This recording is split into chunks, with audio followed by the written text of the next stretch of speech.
Hey everybody, John here once again, and thank you for viewing. In this video, I'm going to be taking you all through a body positions flow incorporating 6 positions, and those 6 positions are going to be 1 standing, then we're going to incorporate a kneeling position, followed by a prone position, then 4th we're going to go from that to side lying, then 5th seated, and then finally we're going to find ourselves in a nice supine position.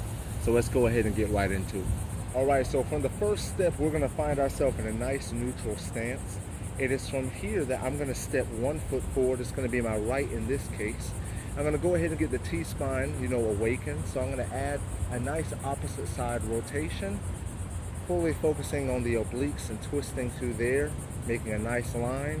And then I'm going to enter the second position, which is going to be a kneeling position. From here, I'm focusing on extending through this hip that's lengthened, really getting into the psoas, and then also getting the flexion on this side with the hip flexor. Now to add a little bit of extra spice to it here, we're going to add a same side rotation, just to really get us used to that positioning there, twisting through this motion.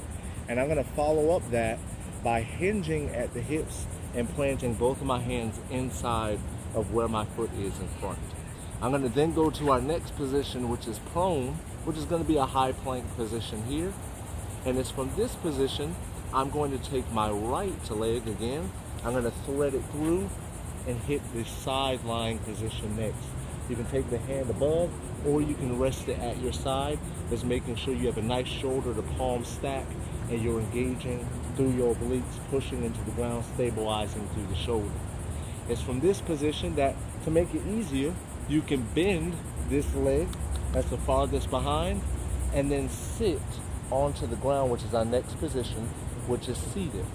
I'm going to have one leg flexed, the other one extended, and I'm going to use this to transition into the supine position by rolling onto the knife edge of my hand and then rolling into the ground, extending both legs.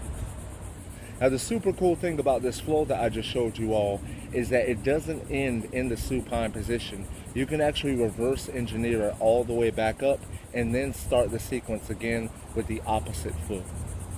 So if I was to reverse engineer this movement, I'm going to now rotate onto my left side, getting onto that knife edge of my hand once again. I'm going to bend this leg that's farthest behind.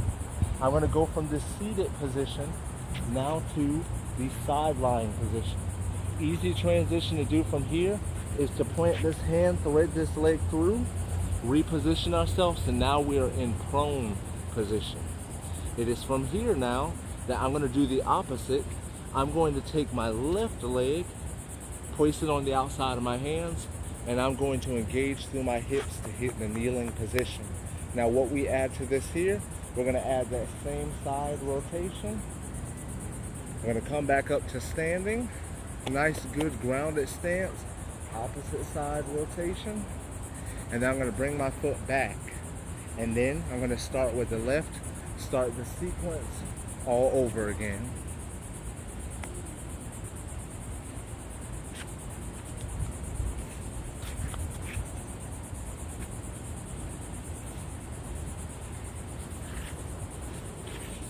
I really hope y'all enjoyed that body positions flow there. It's really great to get the T-spine involved and mobilization and stability at the same time.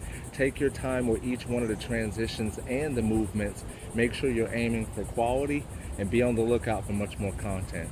I'll see y'all around.